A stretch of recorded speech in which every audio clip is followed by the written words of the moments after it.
Hey guys. This is part 6 of What If Naruto Faked His Death. Hit like and subscribe if you like this one, and also please check the author in the description. Let's start.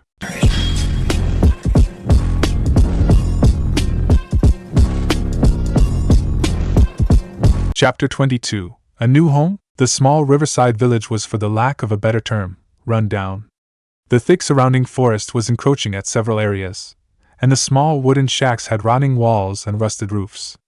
It was a really sorry sight, but at the moment these dilapidations were useful to the blonde and redhead. Naruto slowly crept through the village, making sure to stay off the main road that would lead to the center of the village where the townspeople had been gathered by some unknown arrivals. Regardless, it did not take long for the blonde shinobi to arrive at the edge of the large clearing, his vision obscured by overgrown plants and end buildings. "We need to get a better line of sight. Let's head up here," he whispered to his red-headed companion. "They will be able to see you up there." Karen hissed in response. She clearly was less impressed with Naruto's plan. They knew nothing about this world, yet without even being here for a day, Naruto had decided to stick his nose into something that she didn't think was any of their business. "Something is happening here and I want to know what it is," Naruto replied in a determined yet hushed voice. Without further discussion, Naruto walked up the side of the closest shack and crawled onto the roof. There were several holes in the building that had been covered by waterproof canvas and tarps to keep the weather out. Why don't they take better care of this place? He wondered as he slowly approached the lip of the roof. Your guess is as good as mine. But I do not think they live in such a way voluntarily. Who would? Kurama mused. He could already feel the anxiety and fear emanating from the villagers and a plethora of negative emotions radiating from the new arrivals. Once Naruto had a decent view of the village center, he saw the townspeople, about 20 in total including children. They had been rounded up into the middle of the open town center space, while a bunch of men in well-worn and ragged uniforms stood around all the entrances. Several members of the uniformed group were sent to search the buildings. I bet they're looking for any stragglers, Naruto thought. "I told you we already gave you everything we can spare," Cho declared loudly. He was addressing a very tall bald man that had 3 long scars that ran down the right side of his face, across his eye and down his cheek all the way to his jawline. Naruto was quickly reminded of the scars that Ibiki had back in Konoha, caused by interrogation techniques, or in other words, torture. "Well, you haven't earned enough to pay the protection duty we supply this sorry village. Perhaps we need to collect our money a different way," the tall bald man said in an aggressive tone. "You take almost everything we make. Our village is run down and the people are starving. You mercenaries have bled us dry. Most of the villagers here are forced to work 2 jobs in the sector capital just to pay your protection, preventing your boss from clearing us out. What is there left for you to take? Our broken windows, or broken doors perhaps?" Cho replied angrily. The scarred man walked over to Cho, drawing a curved dagger and holding it up to his throat. "Well, that's what my men are looking for, isn't it? But don't get me wrong, it's quite an honor to be oppressing the grandson of the former ruler of the Southern Kingdom. Then again, your grandfather was the first one to surrender to the first emperor, wasn't he? In the end, your whole family was pathetic." He chuckled darkly before removing the blade, instructing his men to get back to work. "That explains why this place is so badly run down. The population here are forced to pay these mercenaries to survive." "They are more like pirates than mercenaries, though," Kurama said darkly. "They need money to repair the village or to move to a wealthier, safer area. But they can't save any because of these people." Naruto thought bitterly. It is probably a multi-layered system. They either join one of these mercenary groups that collect money for the leaders who move up to the next region once they have exploited enough money out of these people. Then they start all over again, controlled by tyranny while giving the people a shot at achieving decent life just to stop any thoughts of rebellion. Then they replace the leaders with the next in line who keep the circle going. The only way to really get out of these slums is to join them, Naruto realized. He was unsure now whether to hate or to pity the badly uniformed soldiers. Back in the clearing, the mercenaries had regrouped. It appeared that they had found very little of any value in the village, just a few loose coins that had been lying around. "Looks like you're still short on the payment. Line the villagers up," the bald man ordered. With very little resistance, the townspeople were moved into a single line. Slowly, the bald man walked along the line a few times. He stopped to check one of them out before moving to the next target. Finally, he came to a small boy with short brown hair. "What are you doing? You are not supposed to harm the people. Isn't that why we are forced to pay you?" Cho said loudly. "And you are not supposed to hide objects of value from us. We are both guilty of breaking the rules," the mercenary leader said darkly as he turned to face the small boy. Kid, you shouldn't have hid that watch from us. We're going to be taking that now. You also have two choices as a form of punishment. You can either join our fine organization, or we will take 2 fingers off your left hand. Naruto had evidently had enough. He moved to kick off the roof and interfere but was stopped by Karen grabbing his arm. Don't. She warned quietly. What? Why not? I can't just stand still while they do this to a child. Naruto replied, clearly angered by the situation. Karen had seen far worse than this while working for Orochimaru, but that didn't mean she didn't understand Naruto's position. If you go out now, then you will be doing more harm than good. How I can save these people and get all their money back? Naruto replied. Yes, you can do that, but think about it for a second. Do you really think that these are the only people involved with this mercenary group?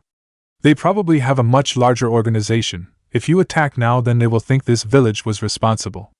She reasoned calmly. But Naruto's will was weakening. Karen had a point, but watching the scene play out while doing nothing was painful. I know it's hard, but for now we just have to wait.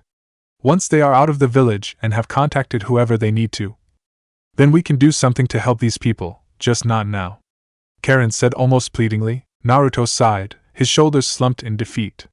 Fine, but I won't let them get away with this, he said angrily. Well, let's hear it, boy. What's it going to be? Will you join us?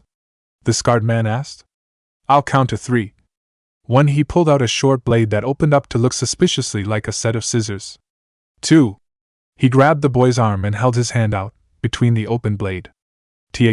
Wait! The boy yelled, tears running down his face.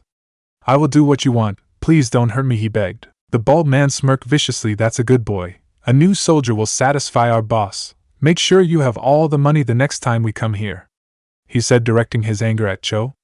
The afro-haired man had his shoulders slumped in defeat. He could do nothing but nod his head in acceptance. Come on, men, let's go. This filthy village is making me sick. Naruto was fuming. If Karen hadn't been there to stop him, then he would have stepped in without a doubt. As it was, he waited until the mercenaries had gone before showing himself. What the hell was that? He asked the terrified villagers. Cho looked at the ground.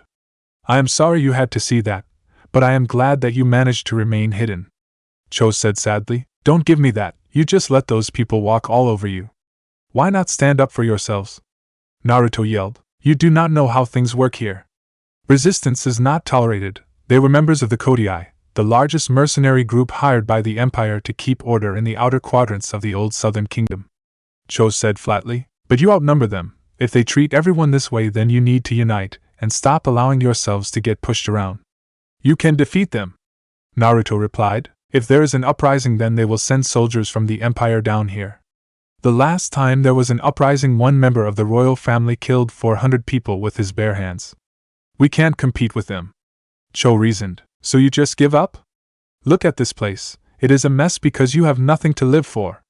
Now I am going to go get your property back from those thugs, and you can either join me, or sit here drowning in your own sorrow, Naruto said, lecturing the villagers before walking off, Karen close behind. You were a little rough, don't you think?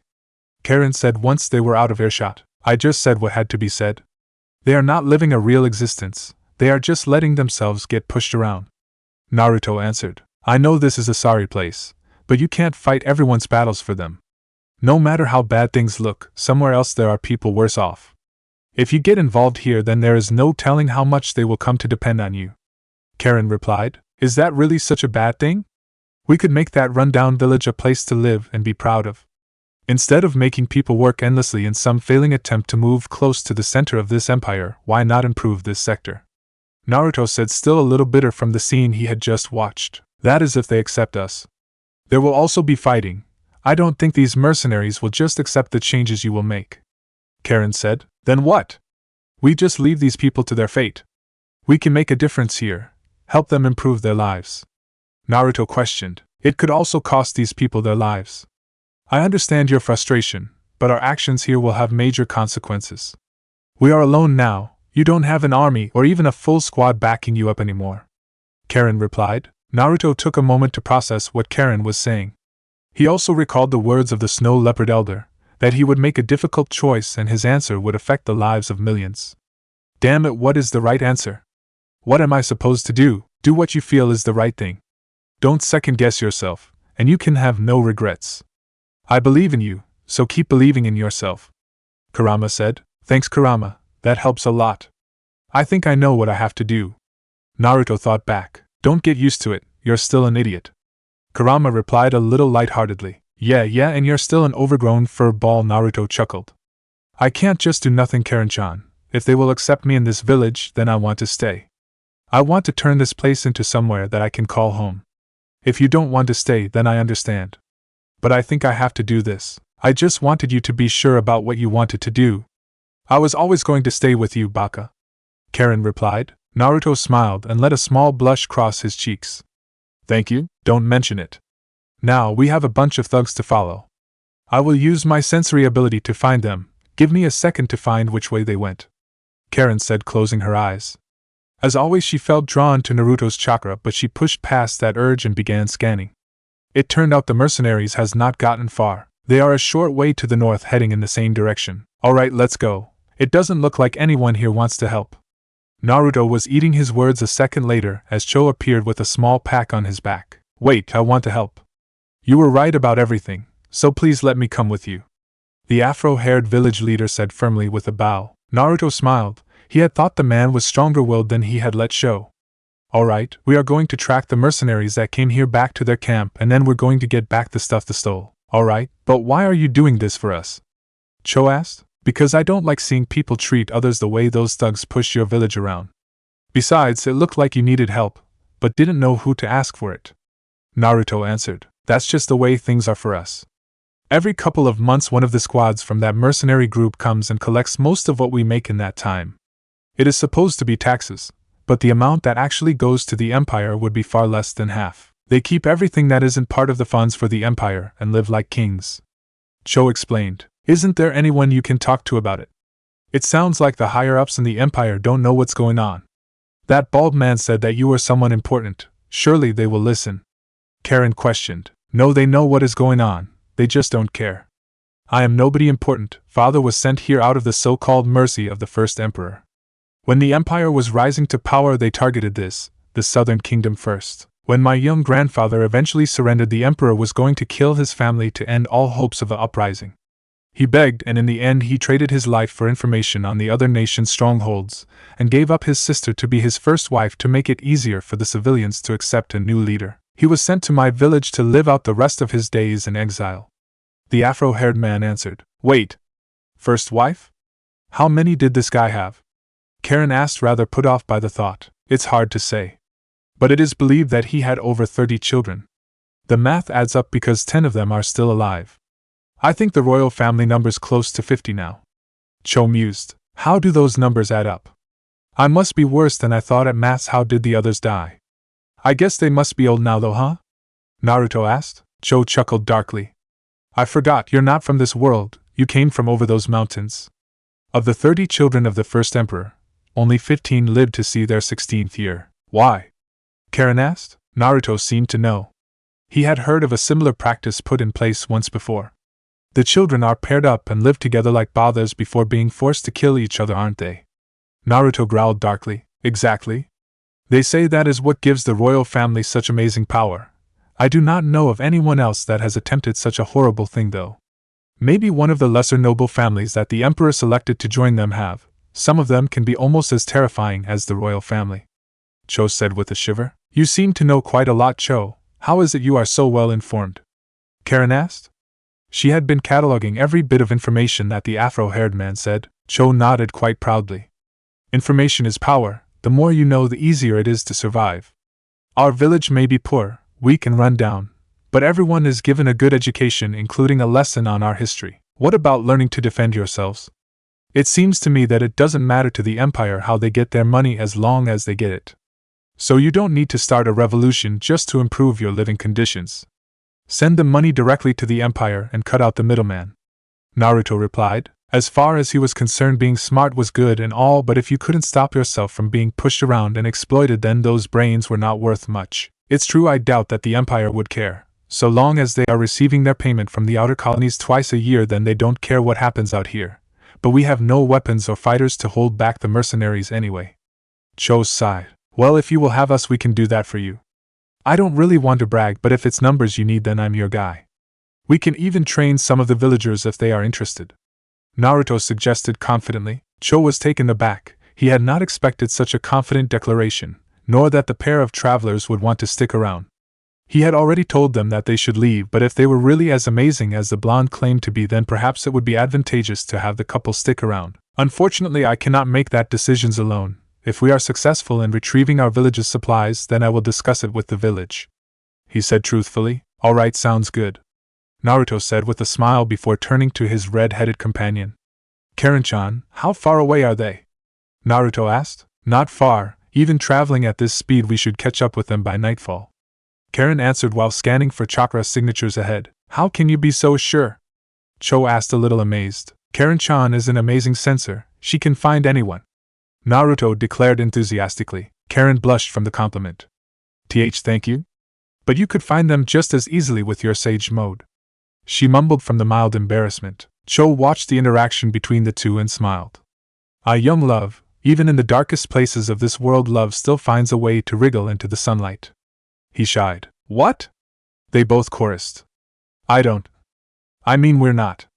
They both began staggering, unable to complete any coherent sentences. Oh, I'm sorry, I just guessed because you were traveling together, Cho replied with a chuckle. Looks like they are not ready to admit it yet, he added as an afterthought. Just because we are traveling together doesn't mean that we're a couple. I would never. Karen started yelling incredulously. She caught herself at the end. She had no idea how Naruto would react if she had finished her lie. While she was claiming to be angered, inside she was ecstatic. He thinks we look like a couple. Who knows, maybe the thought will make Naruto-kun notice me more, she hoped. I understand. Again, I am sorry. I misread the situation, Cho apologized once more with apparent sincerity. Well, I'm not buying that. She definitely likes him. It's harder to tell with him, but he does seem a little hurt at how she responded. It really might be amusing having these two stick around for a while. It's fine. Drop it, Karen. He didn't mean anything. We need to focus, Naruto said, his mood much more reserved and focused than before. Okay, apology accepted. Sorry, Naruto-kun, Karen replied. Naruto nodded but didn't answer back. For the rest of the day very few words were spoken, although that was in part due to the close proximity to the traveling mercenaries.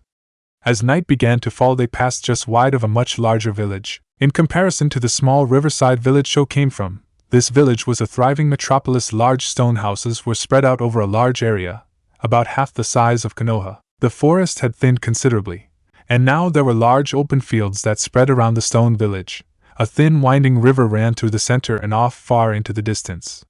That is Tahotamura, the second largest city in this region. The housing is much larger, and in better condition, but the crime rate is terrible. Many gang leaders use that village as a base of operations, which inevitably leads to conflicts. There are sections inside that I am told that anyone not affiliated with a gang will be killed on sight, Cho informed the pair, sensing they were intrigued by the larger-scale village. More senseless fighting. If the people here put aside their differences and learned to understand one another, then they could make this a peaceful place, Naruto said with a scowl. Perhaps, but they are also victims of the mercenaries, even if it is to a lesser extent. They are really just fighting over what's left. There will always be squabbles in this world. As long as people have free will, they will disagree with others, Cho said wisely. Desperation attracts vultures. The gang leaders live well enough, I am sure, but keep their soldiers begging for the small taste of luxury they are given from time to time. It keeps people in line with their rule as well as breeding loyalty. Orochimaru used the same tactics, show initial kindness, and from time to time gave gifts to those he desired loyalty from. In the end, we were just being used. Karen sighed, slightly depressed. Karen used to idolize the Hebe Sannin, but she could now see how she had been used. Still, it doesn't look like these mercenaries are located in the village. They must have a camp somewhere nearby, though. It's getting dark, the afro-haired man guessed. We'll wait until they stop for the night before we make our move, Naruto suggested. Smart idea. It will be easier to steal the supplies in the cover of darkness, Cho agreed. I have no intention of stealing them. I will make them hand them back willingly, Naruto replied. Cho looked at Naruto like he was insane. Even if we all fight together, there is only 3 of us. Any way you look at it, they outnumber us 5-1. Then there is the weapons. Each one of them is armed, for both long and close-range combat. I have nothing to fight with, other than a small kitchen knife. A short ways from the village that they had passed, the mercenaries finally came to a halt in front of what on first glance looked like a small forested area.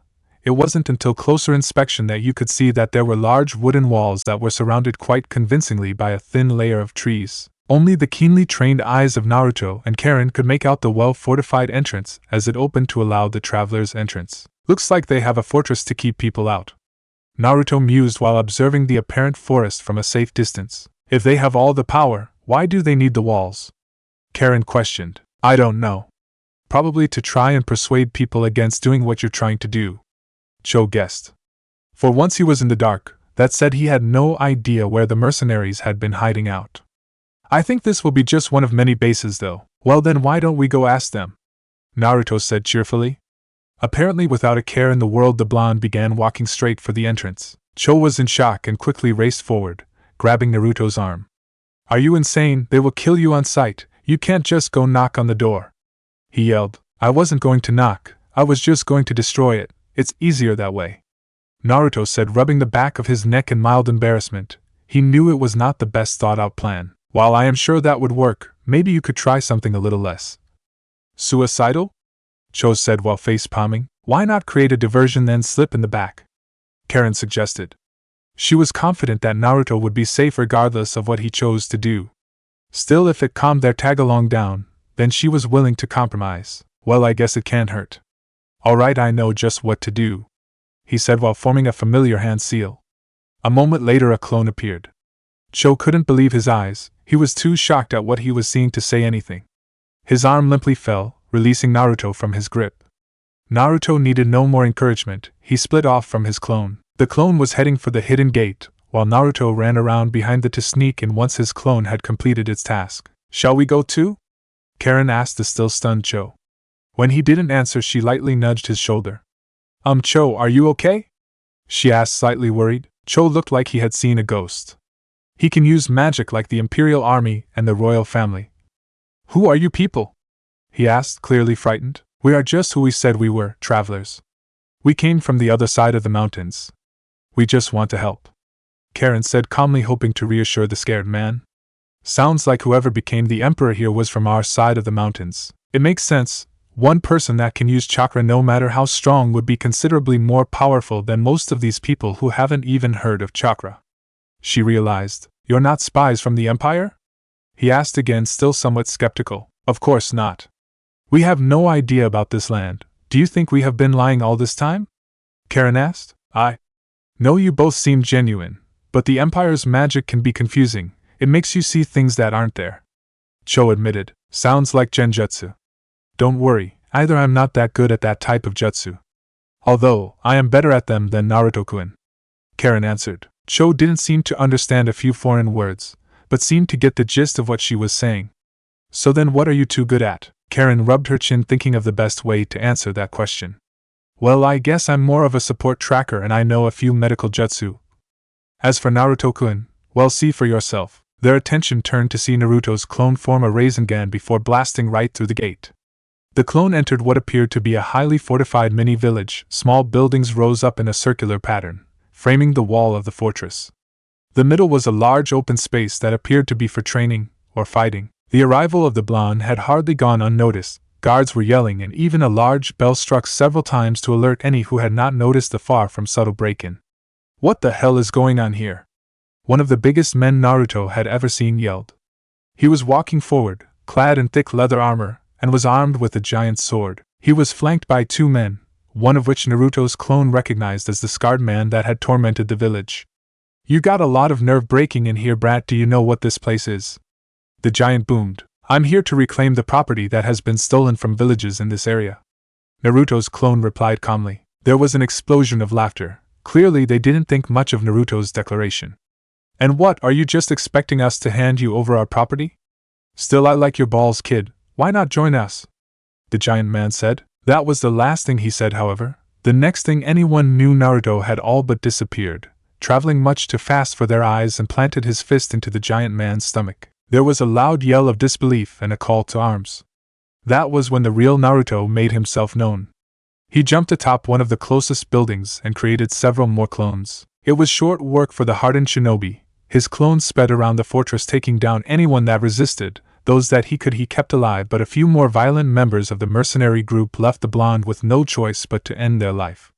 This included the scarred man that had threatened Cho's village. It was all over within 2 minutes. Naruto and his clones tied up the survivors and dumped them unceremoniously in the center of the clearing. Who are you? The giant man asked, finally regaining consciousness. During this time, Naruto found the boy that had been kidnapped from Cho's village and told him to hide and stay quiet until he called for him. Me, I'm just a passerby that didn't like the way you were exploiting the people. So I'm going to take back what you stole. There are people who need it more than you, Naruto said. While he was talking, his clones were running around gathering all the supplies and rounding up the mercenaries' weapons and tossing them into a pile. Yo boss, that's all of them, one of the clones called out when they were finished. Good, take what you think we might need, then destroy the rest. These people don't need them anymore, Naruto said flatly. The giant man glared at the blonde but said nothing. He knew that whoever this kid was, he was not strong enough to take him on. This was the scene that Cho and Karen walked in on. Yo! You guys sure took your time getting here, Naruto said with a friendly wave. Cho gaped at the sight. Not only was the entire fortress defeated and either tied up or dead, but Naruto was entirely unscathed. Amazing, this boy, could he match up against the Empire? No, he is just one kid, and there is no comparison between these mercs and them. He thought with a shudder at the end. Well, Cho isn't as fast as you. Besides, your little display before was quite of a shock to his system, Karen reasoned. She looked around the small fortress, somewhat impressed with the structure. She then noticed several of Naruto's clones carrying a few large bags that she assumed had been goods stolen by the mercenaries. Alright, now the question is, what do we do with these guys? Naruto asked. Kill them? If our roles were reversed, they certainly wouldn't hesitate, Cho suggested. Naruto frowned. He didn't like that idea. These men were now defenseless. I can't do that. I won't kill someone that is tied up and helpless, he replied finally. Then maybe you should just leave them like this. They wouldn't be foolish enough to come after you, would they? Karen said, letting the question hang in the air like a threat. There was a loud call of no ma'am from the prisoners that were awake. In fact, they probably think that it's a good idea to retire from this line of work, don't you? Again, the prisoners all chorused an affirmative. Then we'll leave them like this. Resourceful people like these should be able to escape before any harm comes to them, Naruto replied with a smile at how well Karen had used some intimidation. Wait, where is Komaki? Cho asked suddenly. Naruto and Karen looked at the afroed man questioningly. Who? They both asked together. The boy they kidnapped from the village. Cho replies. Oh right, him. Naruto replies, a little relieved that there wasn't someone else missing. Hey kid, you can come out now. A few moments later, the young boy appears from the entrance of one of the small wooden houses. Is it safe? He asks. Yes, it's safe. We can go home now, Cho answers happily. Yeah, we should be off. I don't think I need to remind you all that it would be unwise to come after us, Naruto said, turning once more to the tied-up mercenaries. Predictably, they all shook their heads to say that they understood. Right, well, it would take too long to get back if we walk, so Cho, Komaki, I'll have one of my clones carry you. We're taking the express route, he said. Neither complained. Well, Cho did say it felt uncomfortable being carried by someone shorter than her was. But the blonde paid him no great attention. Within moments they were speeding across the fields back towards the thick forest that held Cho's village. This is amazing. Can you go faster? Komaki asked eagerly. Sure, hold on tight, Naruto's clone yelled before putting on a large burst of speed. Show off. The original Naruto scoffed. You do realize that he is a perfect copy of you, right? Karen asked with a deadpan. Naruto blushed and remained quiet. The trip that had taken them several hours earlier was over in under 10 minutes, with Naruto and Karen running at a decent speed. They came to a halt at the edge of the village and let both passengers off, while those two clones dispelled. Now only a few that were carrying the bags of stolen goods were left. It's a shame I don't know where most of this stuff came from. I would like to return it, Naruto said, glancing over at the full rucksacks. Or you could use the money to repair this village and build a nice home? Karen suggested. Naruto nodded. Karen usually had some decent suggestions and they were always worth considering. I guess that would be a decent investment. It still kind of feels like I'm stealing though. Besides, we don't even know if we can stay yet. Cho has to talk to the others. I don't think you will have all that much to worry about. I will give you my backing. Besides, I doubt they will complain too much about having someone to help protect us.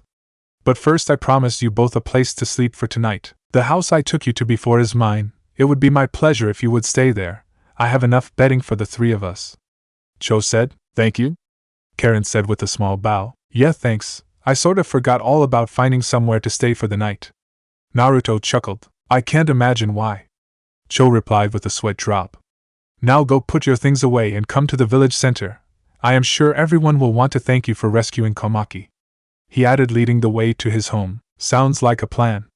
Naruto replied in typical light-hearted fashion. Chapter 23, Need to Improve. Cho's home was as run down as the rest of the village. There was nothing that would really distinguish the small single-level building as anything special, nor as a place someone would particularly want to live if given the choice. Regardless, Cho had done what he could to make the small 2-bedroom building seem homely. There was a small fireplace to keep warm in the winter, and some rather comfortable-looking chairs. But the only thing that looked even remotely expensive was a large bookcase filled with a large variety of different types of books. Mercenaries see no value in books, so any bit of extra money I make, I spend on learning. That way I can teach others. Cho explained as he noticed Karen marvel at the bookcase. I would love to read some of them. Karen replied, her scientific curiosity piqued by the extensive library. Of course, feel free to help yourself to any of the reading material. Now please give me a moment to set up the spare room. I should have a couple of spare futons lying around here somewhere. Cho remarked before leaving the two shinobi alone. You really want to stay here? With the money we took, it could easily get us to a nicer area and lay low. Karen questioned. Still on about that, huh? I can make a difference here, so I want to help. Naruto replied. Karen sighed and nodded. I figured you would say that, and I can't really blame you. I just thought that it would be for the best to check one last time, just in case you changed your mind. As long as this is the last time. Naruto chuckled, seeing the lighter side. So any of those books interesting? Naruto wasn't really much of a reader, but still found Karen's interest in them rather interesting. A few, but most of these look like fiction though. Still, if I'm lucky, there might be some good stories here. I can't hope to get a copy of any of the Ika series here, so maybe I can find a replacement. She replied, her finger skimming across a line of books waiting for one to catch her eye. I thought you would be looking for some sort of information on this place, like history or something. Not smut. Naruto replied with a slight deadpan. They're not smut. Ika is a fantastic series. I am interested in information on this world, very much so. I have seen a few books that have caught my eye, but they can wait for another day.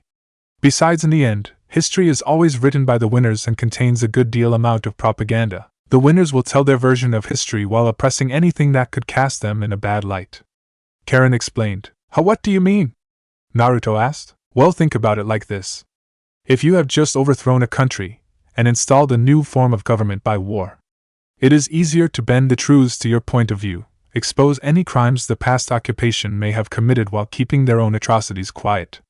It's basic social engineering. If you make the people think that your side is the right one, then there is far less of a chance that you will be opposed. Karen suggested. So the history in those books is a lie? Naruto guessed. No, I am sure there are mostly facts. It's just not going to be the whole truth. They write what they want to write, while leaving out several key facts, thus making one side seem to be predominantly good, while the other side is seen as bad. Truth is that most of the people that many consider to be bad just have had an opposing ideology with an equally strong will to fight for what they believe in. That doesn't sound evil to me. At the moment, that sounds like you. Karen lectured. You certainly are a clever one, Karen. It would do us all good to keep you around, my dear. Cho said from the doorway. He had heard the majority of their conversation from the other room. Those books are exactly as you said, mostly empirical propaganda, but they do accurately catalog much of our history, he added, indicating a set of 3 books on the top shelf. I expect that should we be allowed to stay here in this village, then I will read each of them in time, but for now I am just looking for a novel to keep myself busy for tonight. Karen replied honestly. Well, then I would recommend this one. It's short enough to complete in one night or two. Cho said, grabbing a small blue-covered book from the bottom shelf. It's about a group of friends that go on a journey to slay a dragon. It's a personal favorite of mine, he added, handing the book over to Karen. The kunoichi examined the book for a minute before nodding to herself. Thanks, it sounds great. She replied. Good, now you better go put your things in the room. We still have to go see the rest of the village. I am sure Komaki has been busy telling them of your adventures. They will no doubt agree to your request to live here now. Cho said happily. Is that why we didn't just go straight there? Naruto asked. Well, letting everyone hear a story as unbelievable as this will take time. Also, they may put it down to a young boy's overactive imagination. When I confirm his story, however, they will surely have to accept you both as new members of the village," the afro-haired man said with some confidence. "I guess if you're not used to seeing people use chakra, then it would sound like a really odd story. Sounds like you made the right decision. Come on, Naruto-kun, let's do as he says and go check out our room," Karen replied. The pair picked up their bags and followed Cho to the far end of the house. "I'm sorry it's not much, but it will have to do until you can find somewhere to live. Most of the houses are full, but I'm sure given time that we will find a decent place, far more comfortable than this for you to stay," the afroed man said, opening a sliding door to a small room, only just wide enough to hold the 2 futons that were laying out on the floor. A small lamp lit the room but only seemed to exaggerate just how small the area was. It was even smaller than the tent they had shared but was far more comfortable. "This will do for now, and don't worry about a thing. We have all this extra money from those thugs. I'll use a bit of it to build a house, and the rest to help fix this village up," Naruto replied. "You don't need to go that far. Our people have been working for a long time. You don't need to spend that money on us. Besides, you don't have jobs, so that money will have to last until you can find some work," Cho reasoned. "Don't worry about that. I am sure you have noticed I can be in many places at the same time," the blonde said with a fox-like grin. Cho chuckled and nodded in agreement. "Well, I guess that is true. A one-man army in every sense of the word," he said and turned to leave. "I'll let you both settle in, and meet you outside when you're ready." And with that, Cho left the room. "It's kinda small, but it's all that we need." Karen sighed. "So which side of the room do you want?" Naruto asked, holding their bags. "The side with the better futon, of course," she answered lazily and flopped onto the closest bedding and began inspecting the quality. Naruto waited for a moment, holding the bags. "Well, give me a second, I haven't checked out the other one yet," the redhead replied before rolling seamlessly onto the second futon. "Okay, this one is mine," she declared almost instantly. "That much better, huh?" Naruto asked, handing her bag over. "Yep," she simply replied, grabbing her bag and placing it at the head of her bed. Naruto tossed his own bag down. He really didn't care about the quality of his bedding. He had slept on far worse in his almost 17 years of life. "Alright, let's go. We shouldn't keep Cho waiting any longer than we need to." Karen sighed and hopped to her feet. "Best to get this over with. If my suspicions are accurate, they might agree to let us stay, but I don't see them trusting us anytime soon," she thought as they exited the small house. From there, the small group walked briskly to the center of the village.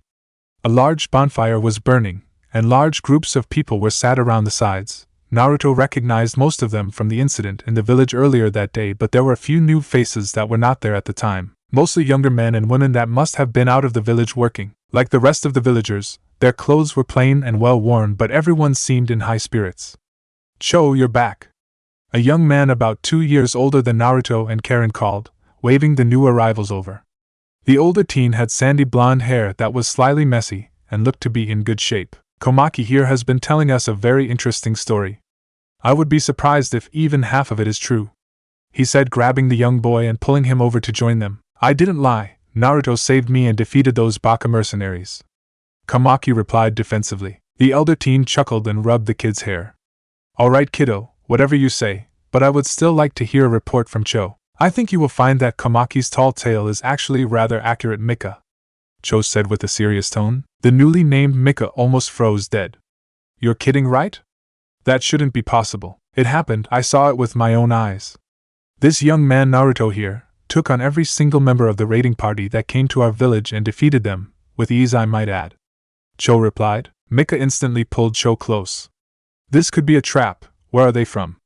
"They could be spies from the Empire," he whispered. Regardless, for Naruto and Karen, both trained to be ninja, it was harder to not hear what he was saying. "We're not spies. We are just travelers looking to find a new home," Naruto said firmly. Mika flinched when he discovered that he had been overheard. "Where are you from?" "They claim to come from beyond the Cursed Mountains," Cho answered for the pair. Mika paused for a moment, looking for any sign of deception. "Alright, say I believe you.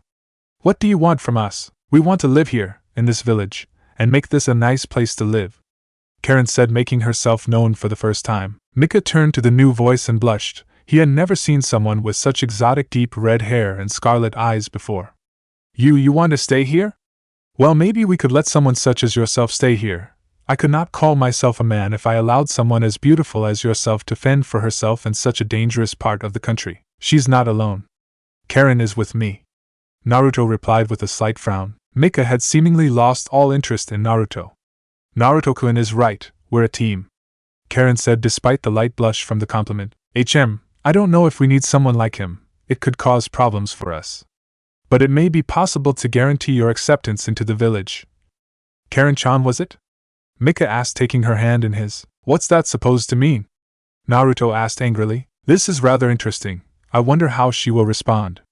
Kurama added lazily. Karen slowly removed her hand before the older teen could plant a light kiss on it. I'm sorry, but I think I would rather stay with Naruto-kun.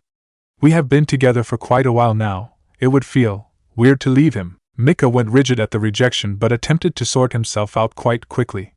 Yes, of course, how rude of me. It would not be proper to separate lovers. We're not lovers, Karen said, going bright red at the suggestion. Yeah, I don't think I am Karen-chan's type, Naruto said flatly. Karen turned to the younger blonde and was about to deny the accusation but found her words lost. Really, is that so? Mika mused. Well, I am sure we can work out some sort of arrangement for you both. You have done a great thing for us by returning Komaki and our money to us.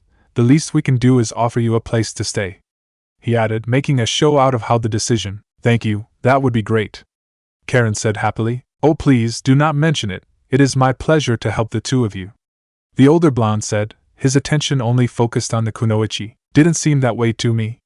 Sounded like he only wanted to help Karen-chan. Naruto thought slightly bitterly. Who cares? That boy is concerned with nothing but claiming the girl as a mate. You humans are really pathetic at times. Kurama scoffed. You serious? Maybe I should warn her, Naruto replied. Don't be a fool, it will just make you look like you are jealous. If she is so easily won over by such fake pleasantries, then that's her business. You can also think of the positives of her finding a mate.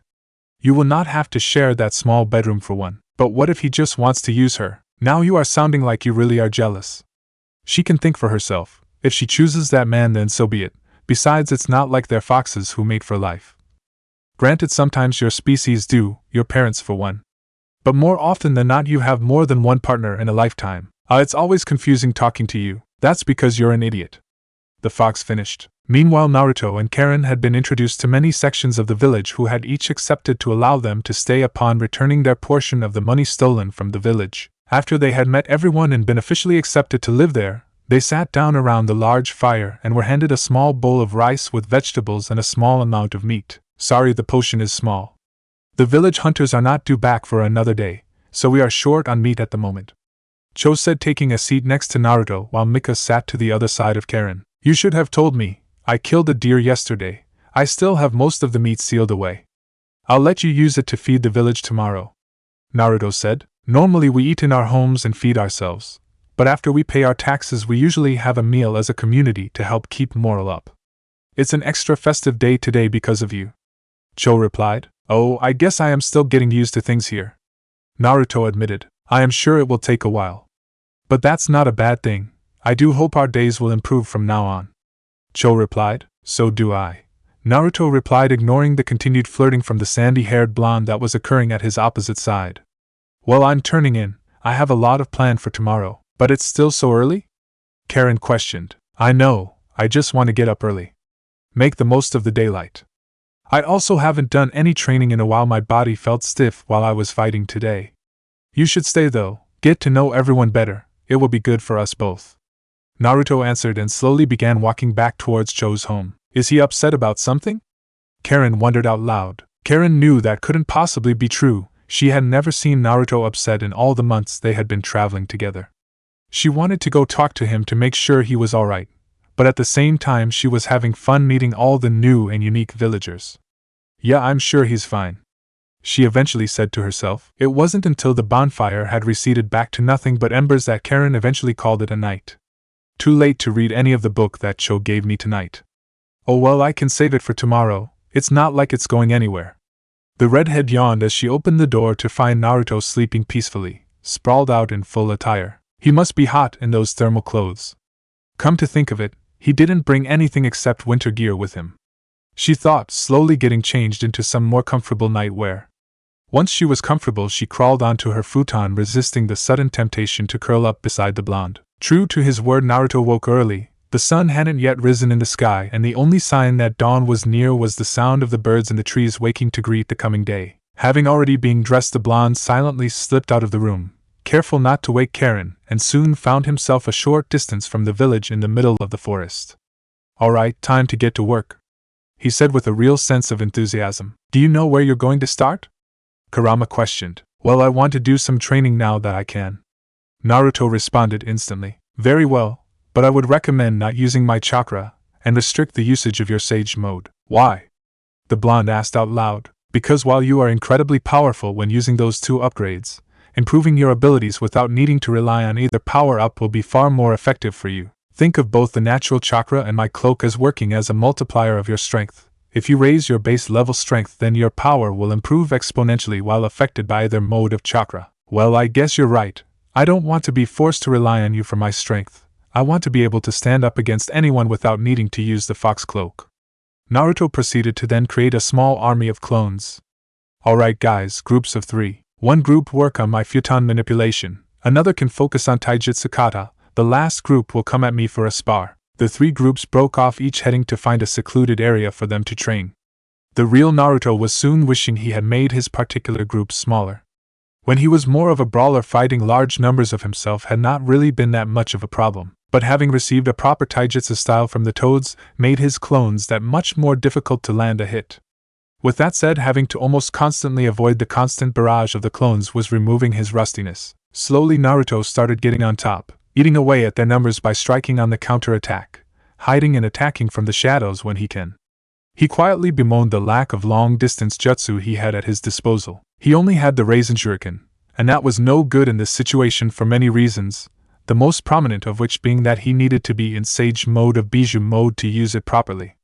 "I really need to learn some more jutsu," he thought while avoiding a powerful drop kick from one of his clones. Yes, for someone with an almost infinite well of chakra you are lacking in variety. Not that there is anything wrong with the Rasengan, but unless you are physically close enough to hit them, it is not really effective. "I have to work on creating my own jutsu from now on. I don't have Kakashi-sensei to help me anymore." Naruto sighed. He missed his friends from Konoha and the guidance of his sensei. "Kakashi-sensei would know exactly what I need to do to get stronger. You may not be able to talk to the scarecrow, but there are others that can help you," Kurama reasoned. "Others, huh? I don't suppose you know any futon jutsu that you could teach me?" Naruto mused. "Do I look like I can use hand seals?" "I am talking about the toads, you fool. The midget toad that taught you your sage mode. He is a futon user, and powerful one at that. He also taught that perverted sensei of yours several toad-style jutsu." "That's brilliant! I had completely forgotten about Fukusuka-sensei," Naruto said aloud while dispelling 2 more clones. "Once you have finished toiling with these clones, I suggest you summon him. If not after this, then during your next training session for sure." Meanwhile, it seems the absence of Naruto had disturbed Karen's sleep. He had only been gone for about half an hour when she subconsciously reached out searching for him. She awoke soon after that, having had a bad dream, and instantly looked over for the blonde. The fact that he wasn't there made her panic slightly, and instantly began searching for his chakra signature. "What is he doing with all those clones?" she wondered, quickly getting changed to go see him. Haphazardly tying her hair back into a ponytail, she shot out of the room in the direction of the closest group of clones. When she arrived, the sight was one of amused bewilderment. A large group of clones standing around a decent-sized boulder concentrating rather hard. "What are you lot doing?" she asked. The group looked up as one and let out a sigh. "Oh hey, we were training our futon manipulation," the closest clone answered enthusiastically. "It looked like you were all standing around accomplishing nothing to me," Karen replied with a deadpan. The clones all face vaulted. "Well, truth is we don't really know how to improve past the point we are at." Boss completed the 2 steps to allow him to use futon manipulation effectively, and create the Raisin Shuriken. "But we know it can get better," the clone answered. "So you decided to stand around a large rock?" Karen questioned skeptically. "Not exactly, we're trying to cut it in half. First step is to cut a leaf, next is to cut the flow of a waterfall with a sustained burst of chakra, so we figured that the same principles should apply to tougher objects like this boulder," the clone reasoned. Karen couldn't really fault the logic. "Any luck?" The clone nodded and pointed to a small area a few feet away that had been rather effectively deforested. "Yeah, we can cut trees in an instant now. When we started it took ages.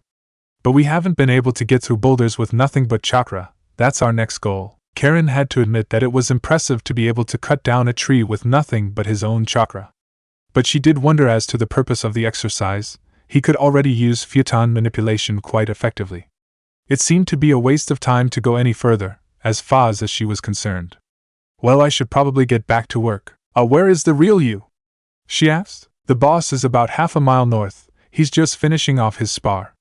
The clones answered before turning their attention back to the boulder. There were deep cuts in the stone, but nothing that had gone deep enough to cause a fracture yet. Karen quickly scanned to find the exact location of the blonde and took off.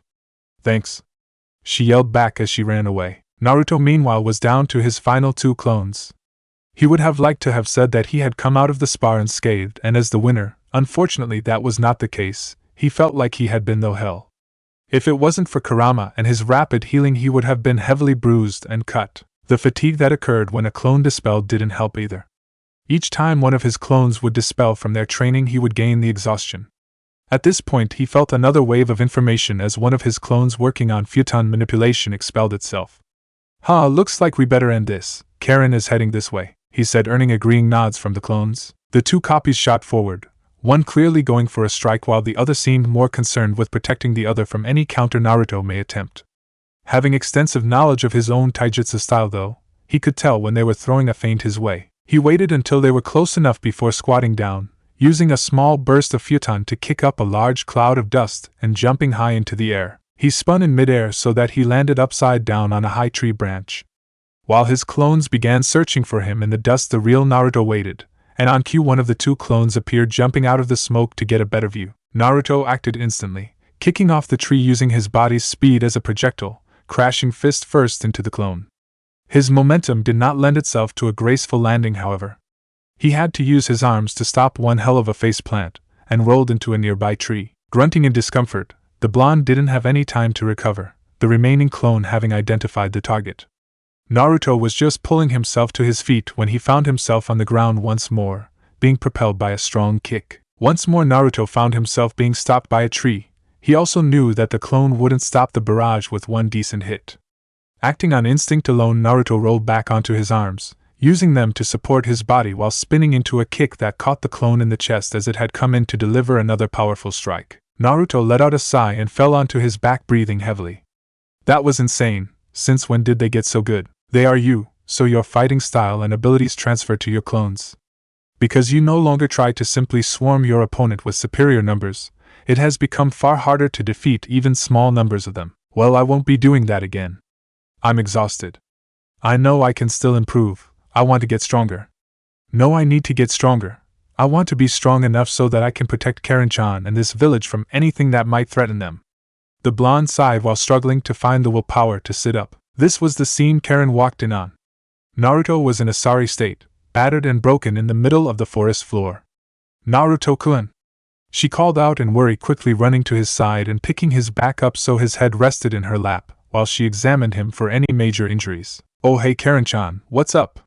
Naruto said weakly with a small smile. Don't give me that. What have you done to yourself? You're hurt, she lectured. Naruto smiled, but that smile turned into a wince as the kunoichi ran her hands over what appeared to be a broken rib. Just some training, I'll be fine. This is training? Are you trying to kill yourself? She asked worriedly. Here, bite my arm, she ordered, placing her forearm by his mouth. I told you not to use that ability. I'll be fine. Naruto declined stiffly. The redhead scoffed in denial. She didn't care about the consequences at this point. You're in pain, and I can help. Just bite me already. I don't mind if it's for you. Naruto shook his head defiantly. I won't hurt you to heal myself. All I need to do is enter sage mode, reasoned the blonde. He closed his eyes and began to channel the natural energy into his body. Moments later all his wounds began to heal right before Karen's eyes. Amazing, she gasped. She had no idea he could do something like that. Well, I already have rapid healing. Sage mode makes my healing another 4 times faster. Wounds like this are nothing. Besides, I wouldn't want to mark your skin again, especially not now that those old bite marks have finally disappeared, he said, slowly moving her arm away from his face. Are you sure you're all right? She asked, her scarlet eyes filled with concern. I'm fine, but thanks for the concern. So why are you out here anyway? I thought you would want more sleep, Naruto asked. I had a bad dream and I couldn't get back to sleep. so I decided to come see what you were doing. I guess I have just become more comfortable when you're around," she replied, a small blush appearing on her cheeks. She unconsciously began playing with the locks of his hair as his head still rested in her lap. Naruto closed his eyes, content with the feeling of Karen running her fingers through his hair and how soft yet at the same time firm her thighs were, like the perfect pillow for his head. He knew that he was now almost completely healed, but decided that he would enjoy being in this position for a little longer, milking the small showing of affection.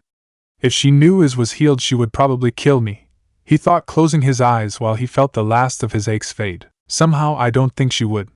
Kurama laughed, mostly to himself. After a few more minutes, Naruto slowly began to get to his feet, allowing the nature chakra to flow out of his body.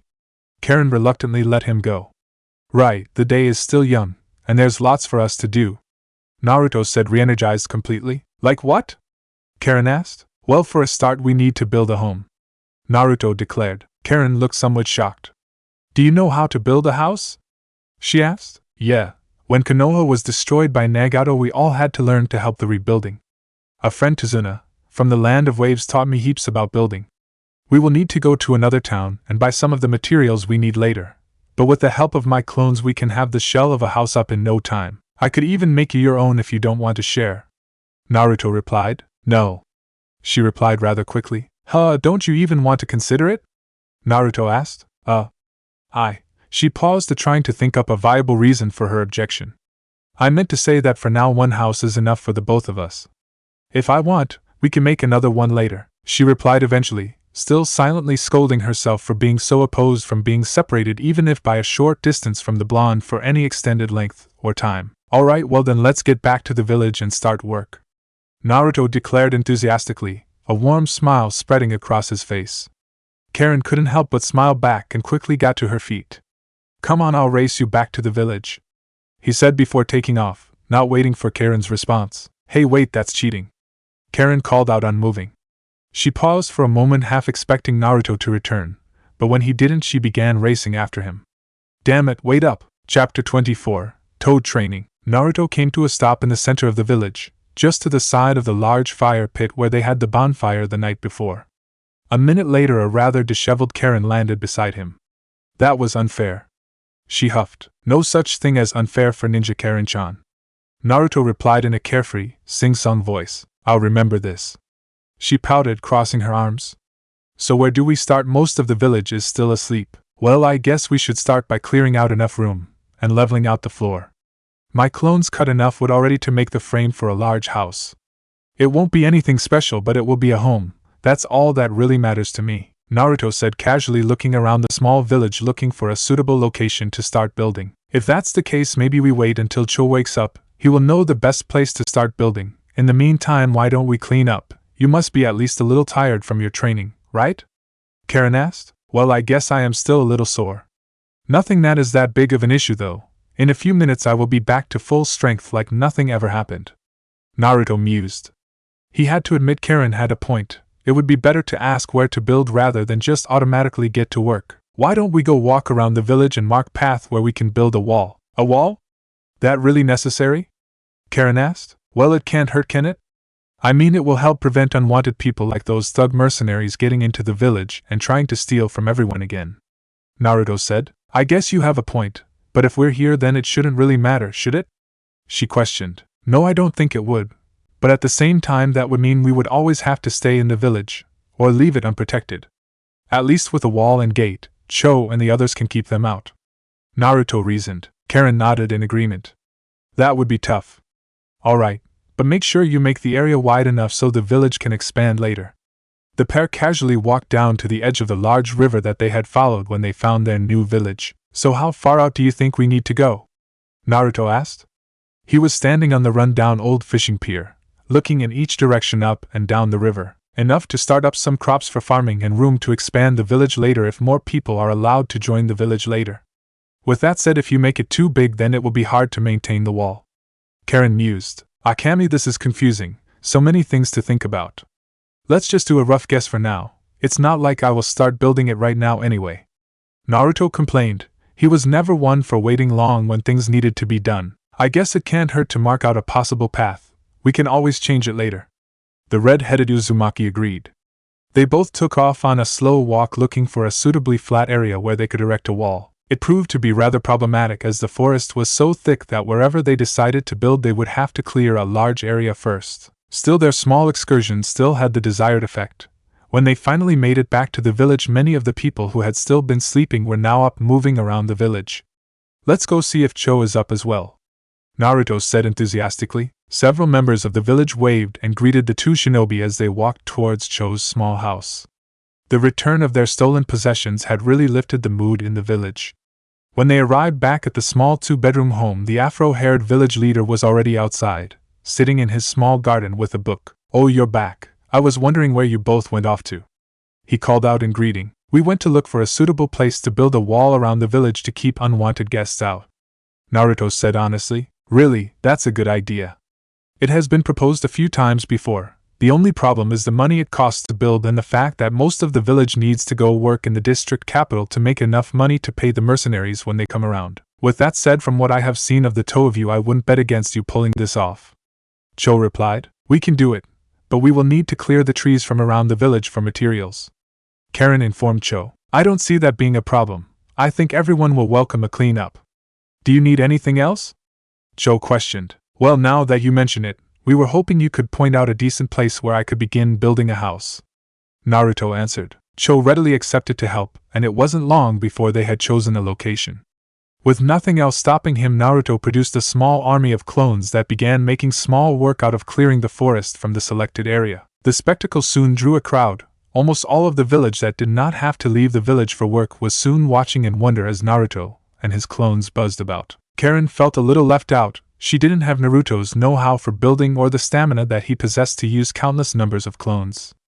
Instead, she took to checking Naruto's work, making sure the ground was level. In the end, once she had discovered that Naruto was surprisingly efficient, she sat down and decided to just let Naruto do the work. To pass the time, Karen began some rough sketches of the house in a notepad she had borrowed from Cho. Naruto may have the ability to build, but she was sure he lacked the finer points of design.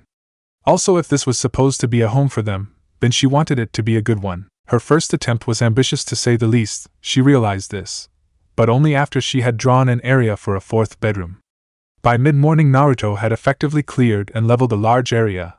He and his clones all had a satisfied look on their faces. He had sent a few clones to collect the trees and wood that he had cut during his training early in the morning. "Karen has just been sitting there for ages. I hope she's not bored," he thought, deciding to go check on her. Who cares? If she wanted something to do, then she should have helped with some of the heavy lifting. Kurama scoffed. "I think I remember Jiraiya-sensei saying that it was rude to make a lady do heaving lifting," Naruto replied. The truth was they had been entirely different circumstances, but the truth was Naruto didn't mind that she wasn't helping. His clones worked quite seamlessly and effectively, so there was no need for her to exert herself. "Hey, you don't have to sit and watch. You can go explore the forest, or even go check out that large village we passed yesterday if you want." Karen looked up from her notepad where she had just finished what she considered to be a rather satisfying sketch of a two-level home. "Oh, Naruto-kun. Sorry I wasn't working. I just figured while I wasn't as good at the manual labor side of the work as you are thanks to your clones, I could help in another way." "Here, look," she said, passing him the sketches. It took Naruto a moment to register what he was looking at. "Wow," he said in mild wonder. "What?" Karen said, a little worried that he was going to shoot them down. "They're no good? I can start again. I shouldn't have made it 2 stories tall. We don't need that much room for just us." "Here, give it back," she stammered urgently, reaching for the notepad. Naruto yanked it away from her grasp. "Are you kidding? This is amazing." "Is this the house you want, Karen-chan?" he said, studying the blueprints. They were really excellent. She had made all the calculations on size perfectly to fit the area Naruto had cleared. Karen's cheeks went a light rose as she nodded her head. "I thought it would be a nice home, but don't you think it might be a bit big? It's almost twice the size of Cho's home." "Who cares? If this is what you want, then I'll make it." "Believe it," Naruto declared confidently, his foxy grin proving to be infectious as Karen beamed back at the blonde. "Alright guys, we have plans for a house, so let's get to work," he called out, receiving an enthusiastic chorus back from his clones. Naruto didn't stop for hours, and his speed was impressive. Upon getting the blueprints off Karen, Naruto divided his clones up, giving each group a separate job to maximize efficiency. "You really are something else," Karen thought as she sheltered from the early afternoon heat. At this pace he will have the framework up by the end of the day, she marveled. Most of the crowd had finally dispersed, having had their fill of Naruto's impressive multiplication ability.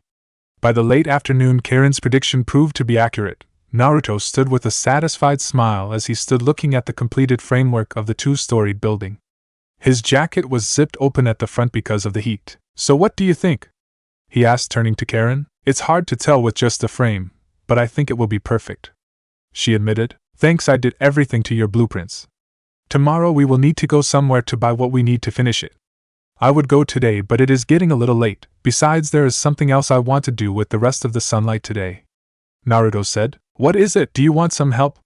Karen asked. "Just some more training, so you don't need to help," Naruto replied with a smile. "What more training? After you left yourself in such a sorry state last time. You don't need to push yourself so hard," Karen yelled. She was clearly worried that Naruto was going to be fighting large numbers of his clones again, and was not prepared to let that happen. Naruto shook his head, trying to reassure the redhead that he would not end up injured again. "Don't worry, I doubt I will be training like that again. It hurts too much. This time I was going to work on learning Futon Jutsu. I won't get hurt like that again." "Then you won't mind me tagging along then, just to be on the safe side?" Karen demanded. Naruto shrugged. "I guess not. Who knows, maybe you can help me." "What's your elemental affinity?" Karen nervously shuffled her feet. "Well, I don't know," she admitted. "That was never high on Orochimaru's agenda for me. I worked on analyzing the results of his experiments, and healing the survivors' wounds. Teaching me how to use offensive jutsu never came up." "But what if someone attacked you?" Naruto asked. He didn't really want to think about Orochimaru or his experiments anytime soon. "I had to take care of myself. It wasn't really dangerous. Most of the people that survived Orochimaru were in no shape to fight," she answered. Naruto frowned at the thought. "I really had no choice," she said urgently, hoping that Naruto hadn't been reevaluating their partnership due to her work with the Hibi Sannin. It was either do as he said or end up on the other side of those same experiments. "Yeah, I have seen the results of some of them, so I can understand not wanting to be part of it.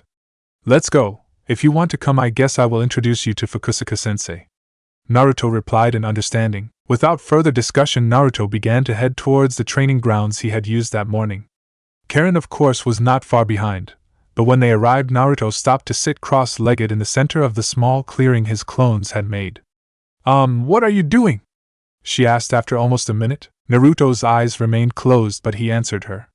"I need to focus. Fukusuku and Shima have almost as much chakra as I have. It takes a lot of concentration and chakra to summon them both." "Wow, just how big are these toads? I saw Manda once, although that was more than enough to never want to experience it again," she thought with a shiver.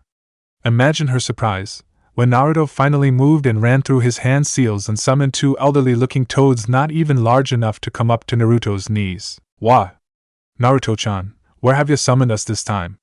The toad with gray hair and a small beard asked casually once he had discovered that they were not in any danger. Naruto smiled, happy to see the pair again. "We're on the other side of the insurmountable peaks." "What? You mean you actually went over those mountains? That was suicide," Shima yelled in surprise. "Well, that was my plan after all.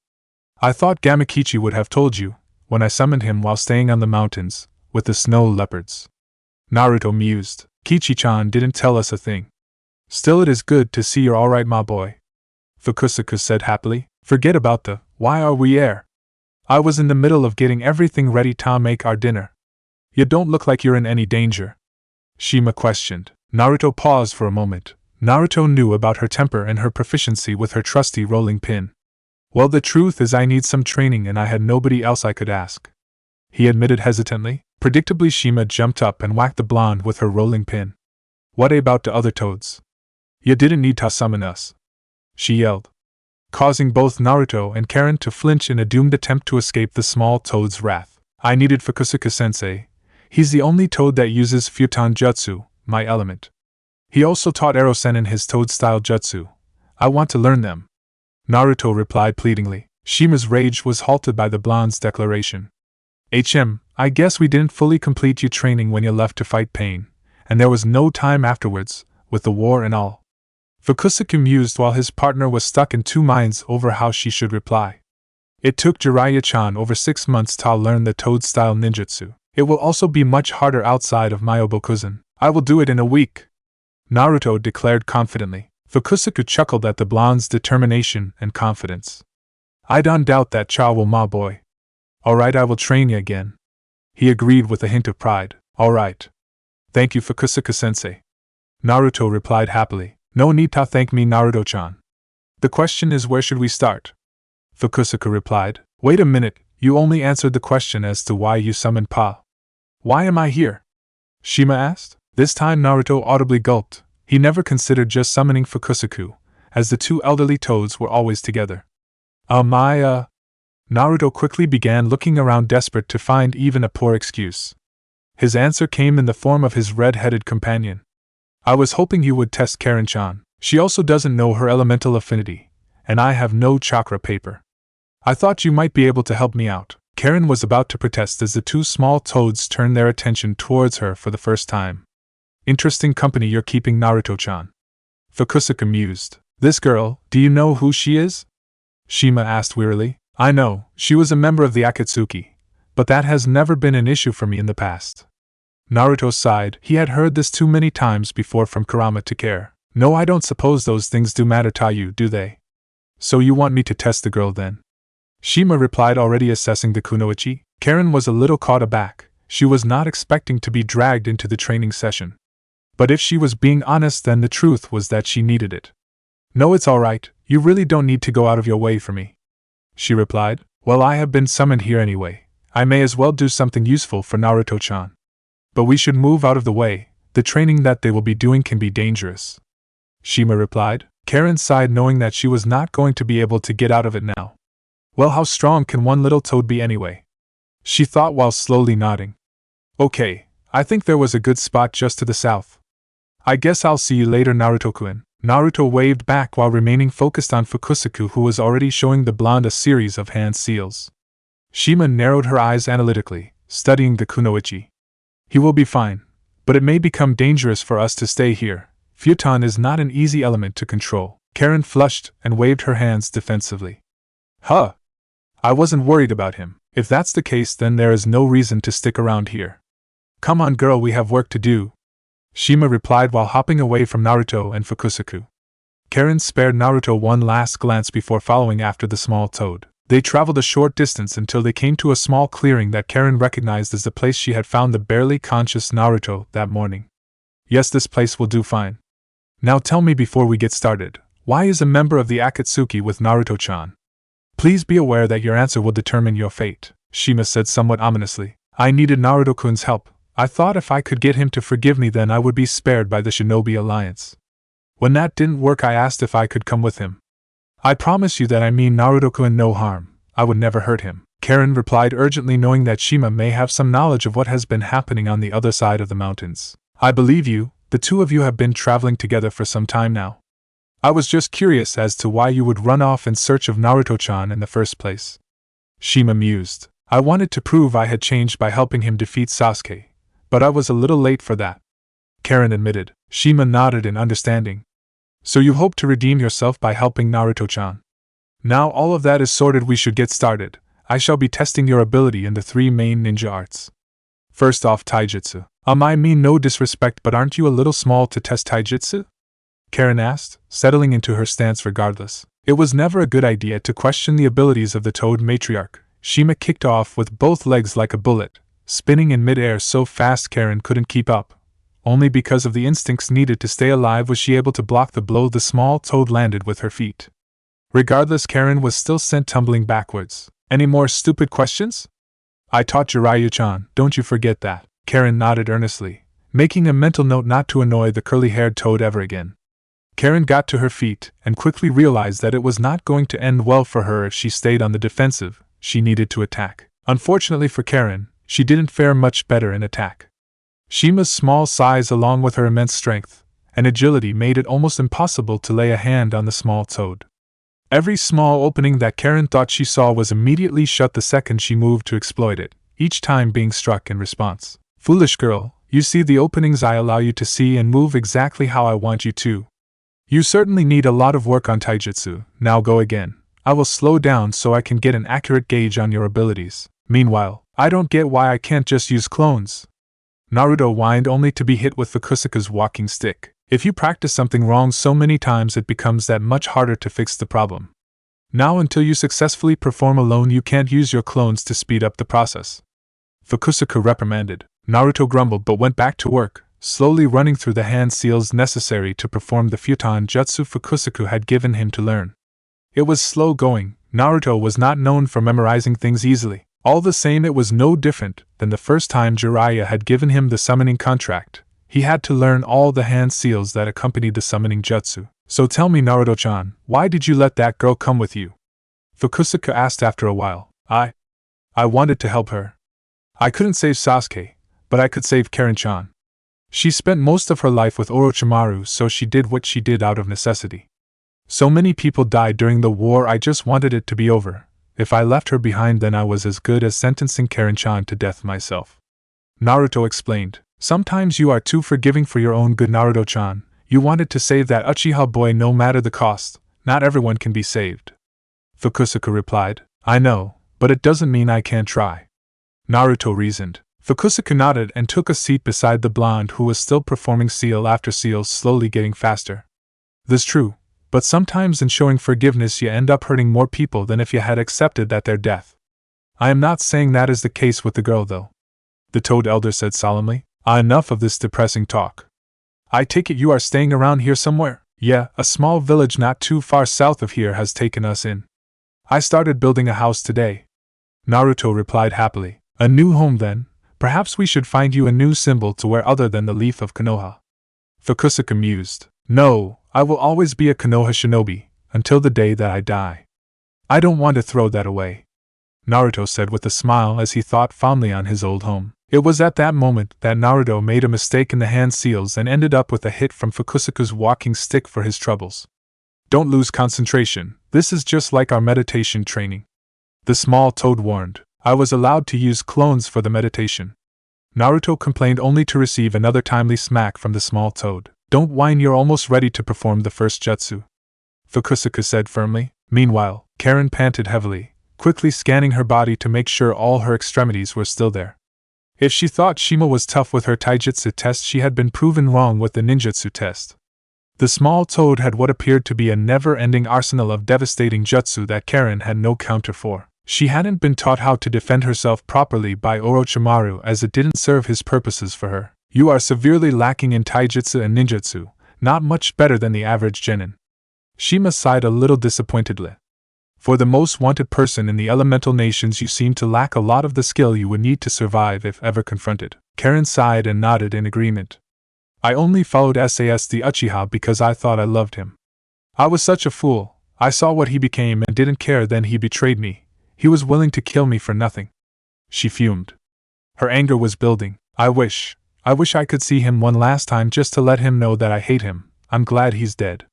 She said honestly. Shima didn't say anything. In fact, the whole world seemed to be completely still. Not a sound could be heard. Shima was frozen in place, as Karen approached the toad. She reached out to try and nudge Shima to see if she was faking it. Wait, Karen-chan, don't. Naruto yelled as he landed in the clearing. Naruto-kun, what's going on? Karen asked urgently. I think it's some jutsu. Everything is frozen. I'll go look for who's responsible.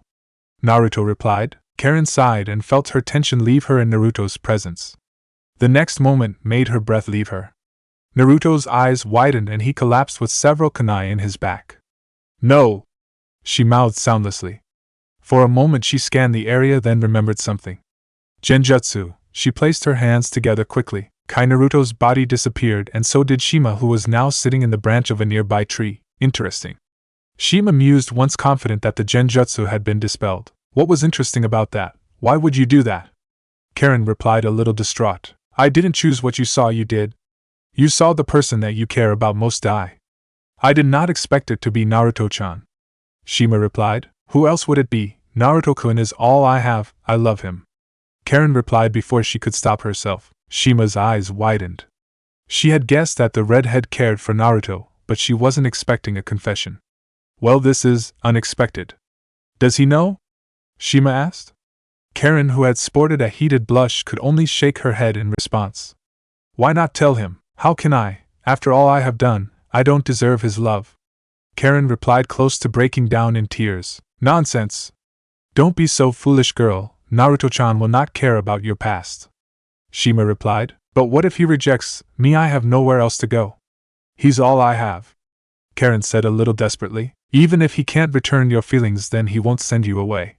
Naruto-chan is not like that. I will not tell you what to do, but you shouldn't act defeated before you try anything. The toad suggested. Karen nodded, feeling a little better, somewhat hopeful even. Thank you, Shima-sama. I can't tell him yet, but maybe soon I will be able to find the courage. She said sincerely. Very well, and I will keep this to myself. Now your genjutsu wasn't bad. You were able to easily recognize the genjutsu once you thought about what you were seeing and dispelled it without much trouble. But your taijutsu and genjutsu could use some work. I can only teach you the toad style, which doesn't seem to suit your style, but we might have something in our storage that can help you. You also may want to try your own summons. Often each summoning clan has their own taijutsu style, as well as several signature ninjutsu.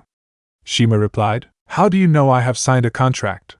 Karen asked, genuinely surprised. I am one of the toad sages. We can feel it in your chakra. Granted, you have a summoning contract that in all my years I have never seen. Shima answered with a chuckle. Now let's get to work on your taijutsu, but I warn you this will be hard work. Karen hesitated for a few moments and slowly nodded, getting into a defensive stance. Alright, I'm ready. With Naruto. An hour almost passed with Naruto doing nothing but performing hand seals. But now he seemed to have the hang of it. Quickly speeding through the set, he took a deep breath and before spitting out 3 blasts of compressed air in rapid form that blasted large holes in the 3 respective targets. Whoa! Naruto said with a low, impressed whistle. Not bad, Naruto-chan. I think that will do for today. Ma and I can't spend forever away from Mayubo-cousin. There's no telling what will happen if we leave Bunta-chan and the grand old geezer unsupervised. Fukusuka said. Alright, let's go get Karen-chan and Shimaba-chan. Naruto agreed. The forest was much thinner thanks to Naruto's clearing that morning, so they could see Karen and Shima from a fair distance. The pair were involved in a rather one-sided spar. They arrived just as Shima kicked Karen in the chest, sending her flying. Naruto quickly intercepted the kunoichi, grabbing her protectively out of mid-air and landing safely. Hey, are you alright? He asked, glancing down into her scarlet eyes. I am now, she said, causing Naruto to blush slightly. Ah, stop, she's just thanking me. I need to stop thinking like Ero Sennin. Naruto reprimanded himself. Ah, Naruto-chan, it seems you and Pa are done. I apologize if I went a little overboard towards the end. Karen-chan needs a lot of work. This is the fastest way I know how to improve. Shima said. Once Naruto was positive that no real harm had been done to the red-haired beauty in his arms, he sighed and accepted the apology. I'll summon you both tomorrow at around the same time. But please hold back. I don't want to see Karen-chan get hurt. Oh, Naruto-chan, you have a soft spot for the girl, huh?